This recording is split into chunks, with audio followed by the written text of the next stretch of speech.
சிவாய நம. திருச்சிற்றம்பலம். ஞானாசிரியராகவும் ஞான குருவாகவும் எம்மை வழி நடத்தும் நம்பி ஆரூரர் திருவடிகளையும் அண்ணாமலை பெருமான் திருவடிகளையும் மனம் மொழி மெய்களால் வணங்கி மகிழ்கின்றேன்.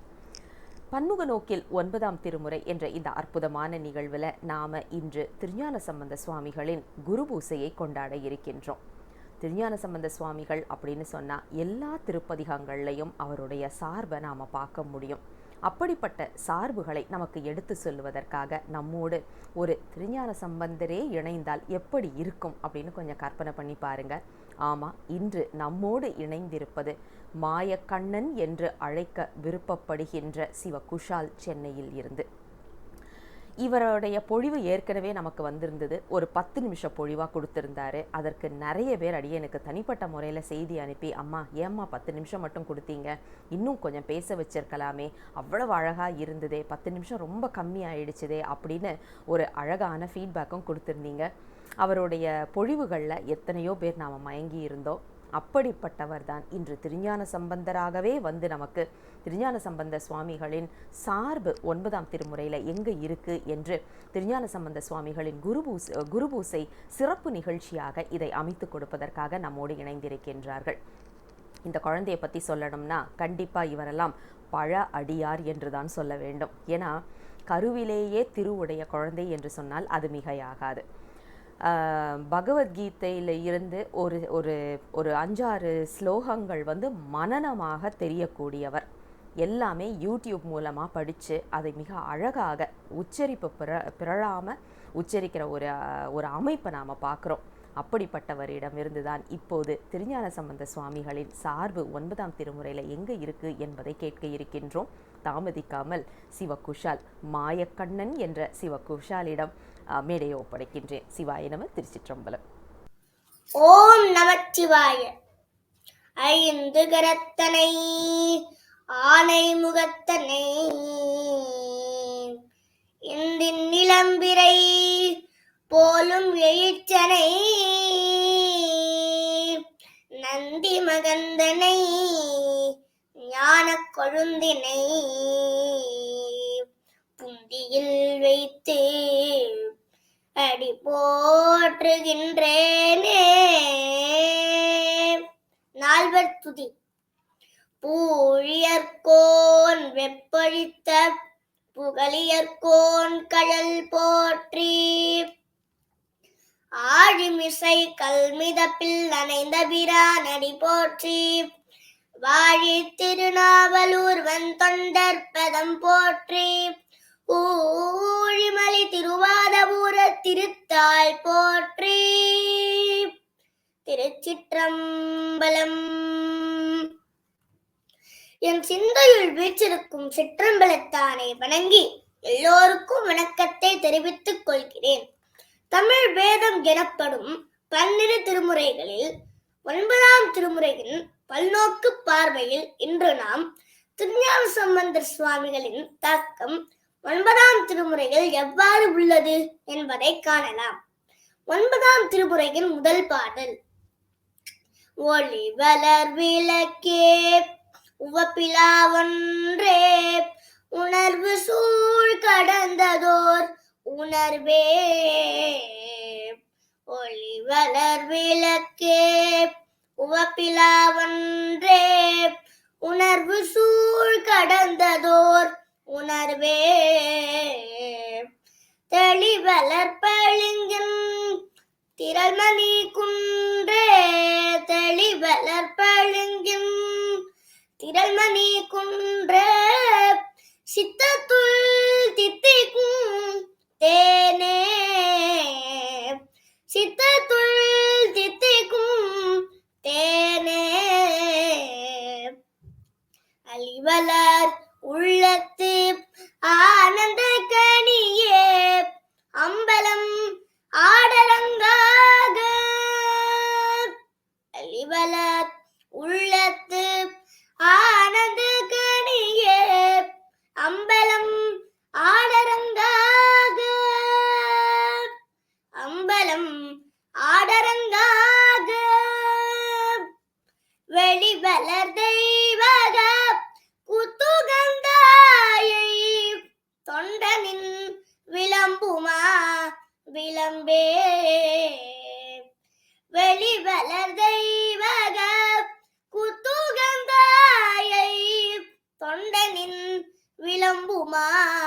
விளம்பே தொண்டனின் விளம்புமா விளம்பே திருச்சிற்றம்பலம். முதலில் திருஞான சம்பந்தர் சுவாமிகளின் வரலாற்றை காணலாம். சம்பந்தர் சுவாமிகள் சீர்காழி என்ற ஊரில் சோபாத ஹிருதயருக்கும் பகவதி அம்மையாருக்கும் மகவாக அவதரித்தார். இவருடைய இயற்பெயர் ஆளுடைய பிள்ளை. சீர்காழி என்ற ஊருக்கு கிட்டத்தட்ட 15 பெயர்கள் உள்ளன. சம்பந்தர் 3 வயதாக இருக்கும் போது அவரது தந்தையார் தோணியப்பர் கோவில் குளக்கரையில் சம்பந்தரை உட்கார வைத்துவிட்டு குளிக்கச் சென்றார். நீருக்குள் மூழ்கி மந்திரம் சொல்ல தொடங்கினார். வெகு நேரமாகியும் தந்தையை காணாததால் குழந்தை சம்பந்தர் அழத் தொடங்கினார். அடடா, என்ன அழுகை தெரியுமா? அங்கு மூலபராய் அருள் புரியும் தோணியப்பரே தன் உமாதேவியாருடன் குளக்கரைக்கு வந்து உமாதேவியார் தம் திருக்கரங்களில் வைத்திருந்த அமுதப்பாலை திருஞான சம்பந்தருக்கு கொடுத்தார். இருவரும் அவருக்கு அருள் புரிந்து மறைந்தனர். நீருக்குள் இருந்து வெளியே வந்த தந்தையார் பால்வடியும் முகமாக இருந்த குழந்தை சம்பந்தரை நோக்கி கோபத்துடன், யார் உனக்கு பால் தந்தது என்று கேட்க, ஞானப்பால் உண்ட சம்பந்தர் பாமாலை தடுத்து பாடத் தொடங்கினார். தோணியப்பர் கோபுரத்தை காட்டி அங்கே இருக்கும் தோடுடைய செவியன் விடையேறியோர் தூவன் மதிசூடி, தோடுடைய செவியன் விடையேறியோர் தூவன் மதிசூடி, காடுடைய சுடலை பொடி போசியன் உள்ளம் கவர் கள்வன், காடுடைய சுடலை பொடி போசியன் உள்ளம் கவர் கள்வன்,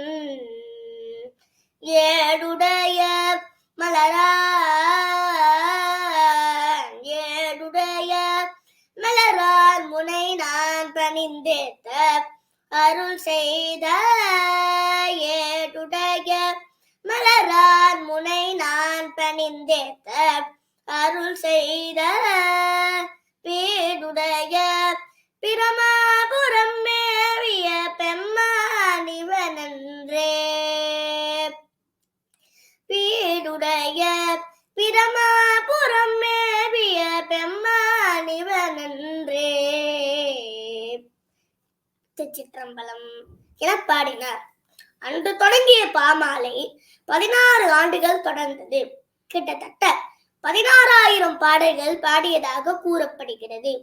ஆனால் அவற்றில் நமக்கு கிடைத்தவை 384 பதிகங்களே.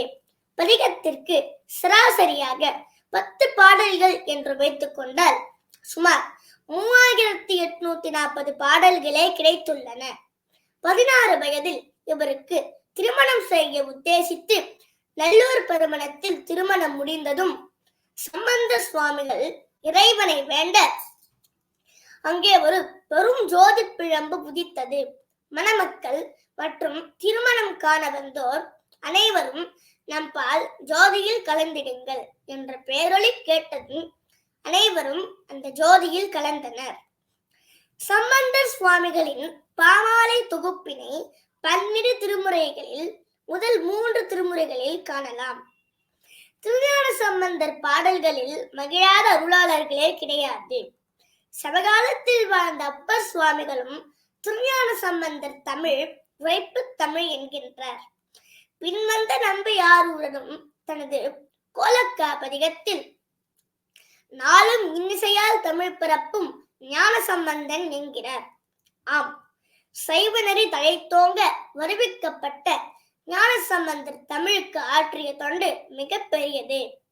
திருக்குறள் 4 அடி மேல் வைப்பு ரதகவி எனும் தேர் போன்ற அமைப்புள்ள பதிகம். யமகம் என ஒரு வரியில் 2 பொருள்பட என தமிழில் பதிகங்களை விதவிதமாக அளித்துள்ளார். இயற்கையோடும் இசைந்து பாடுவார். மடையில் வாழை பாய மாதரார் குடையும் பொய்கை கோலக்காவுலாய்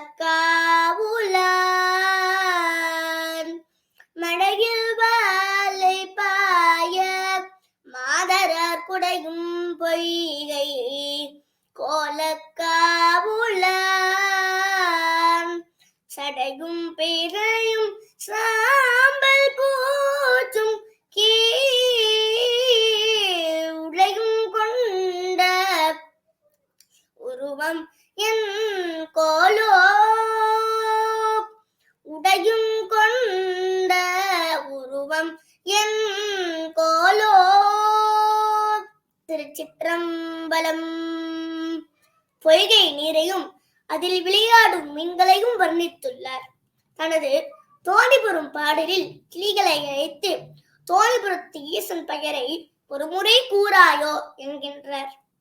இதை படித்த கருவூர் தேவரும் தனது தில்லை பதிகத்தில் முத்தியாளர் நான் மறையர் மூவாயிரவர் நின்னோடு ஒத்தே வாழும் தன்மையாளர் ஓதிய நான் மறையை தெத்தே என்று வந்து பாடும் தென்தில்லை அம்பலத்துள் அத்தா உந்தன் ஆடல் காண அனைவதும் என்று கோலோ. திருச்சிற்றம்பலம் என வந்து ரீங்கரிப்பதை ரசித்து பாடுகிறார். இனி அவர் பாடல்களின் தாக்கத்தை 9ஆம் திருமுறையில் எப்படி உள்ளது என்பதை என்று சிந்திக்கலாம். ஞானசம்பந்தர் தம்முடைய 2ஆம் திருமுறையில் 229ஆம் பதிகமான திருத்தெங்கூர் பதிகத்தில் 5வது பாடலில் 2வது வரியில் சிறையணி பறவை கழித்த வெண்டலை ஏந்தி காமனது உடல் பொடியாகுமாறு செய்தவர் சிவபெருமான் என்றும் கூறுகிறார். வானவர்கள் நடுங்க காலனை காலால் உதைத்தவர், அன்னப்பறவையாய் வலுப்படுத்த பிரம்மனின் தலையை கொய்தவர், காமதேவனான மன்மதன் உடல் பொடியாகுமாறு செய்தவர் என கூறுகிறார். இதே கருத்தை சேந்தனா சுவாமிகள் தமது 5வது திருவேழிமிழலை 10வது பாடலில் சிவபெருமான் யார் யாரையெல்லாம் வதைத்தார் என்று கூறுகிறார். தக்கன், வேங்கதிரோன், ஜலந்திரன், பிரம்மன், சந்திரன், இந்திரன், யட்சன், மிக்க நெஞ்சரக்கன், திரிபுரம், கரி, மரளிவேல் இவர் மிகை சகுத்தோன் என்று கூறுகிறார். தக்கன் என்றால் தச்சன், வெங்கதிரோன் என்றால் சூரியன், ஜலந்திரன் என்பவர் ஜலத்திலிருந்து தோன்றிய அரக்கன் ஆவார்.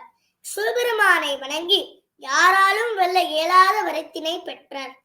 இந்திரனை வென்று தேவலோகத்தினையும், பிரம்மனை வென்று சத்தியலோகத்தினையும், திருமாலை வென்று பார்க்கடலையும் பெற்றார்.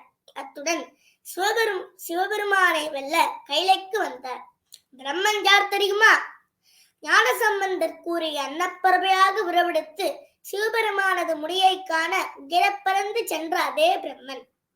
மிக்க நெஞ்சரக்கன் என்றால் ராவணன், புறம் என்றால் திரிபுரம்.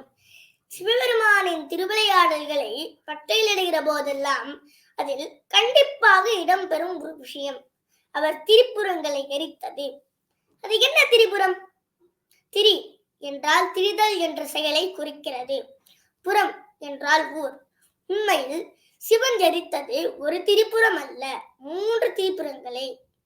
கரி என்றால் யானை, மரளி என்றால் யமன், வேல் என்றால் மன்மதன். இவர்கள் அனைவரின் எல்லை மீறிய சருக்கை அழித்தவர் சிவபெருமான் என்று கூறுகிறார். அடுத்ததாக திருப்புகழியில் பாடிய முதல் திருமுறையில் 104வது பதிகத்தில் 3வது 4வது வரியில் பாரணி வெண்டலையில் பகலே பலி என்று வந்து நின்ற வேரணி கோலத்தினான் என்கிறார். பாறை என்றால் பருந்துகள். சிவபெருமான் கையில் உள்ள வெள்ளை கபாலத்திற்கு பருந்துகள் அணிவகுக்குமாம். அதே தலையோட்டை கொண்டு பகலிலேயே பிச்சைக்காக வந்து நின்ற வேரணி என்றால் வேறு அணிகலன்களை அணிந்த கோலமுடையவர் என்று கூறுகிறார். நீரணி பவல குன்றமே நின்ற நெற்றிகண் உடையதோர் நெருப்பே வேரணி பூவன போகமயோக வெல்லமே மேருவில் வீரா ஆரணி சடையும் அற்புத கூ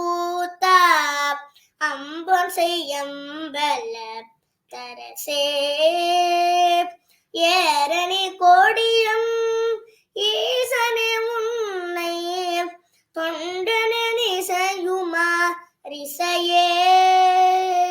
திருச்சிற்றம்பலம். இதையேதான் திருமாளிகை தேவரும் தமது முதல் கோவில் பதிகத்தில் 6வது பாடலில் 3வது வரியில் வேரணி புவன போகமே யோக வெல்லமே என்று கூறுகிறார்.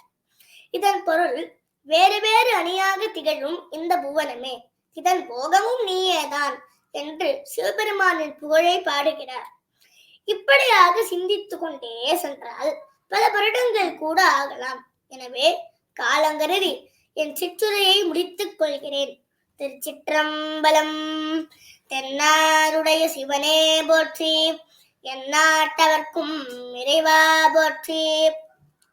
வான்முகில் வழாது பெய்க மலிவலம் சுரக்க, மன்னன் கோன்முறை அரசு செய்க, குறைவிலாது உயிர்கள் வாழ்க, நான்மறை அரங்கை ஓங்க, நற்றவம் வேள்வி மல்க, மேன்மைக்குள் செய்வ நீதி விளங்குக உலகம் எல்லாம். லோகா சமஸ்தா சுகினோ பவந்து, லோகா சமஸ்தா சுகினோ பவந்து. திருச்சிற்றம்பலம்.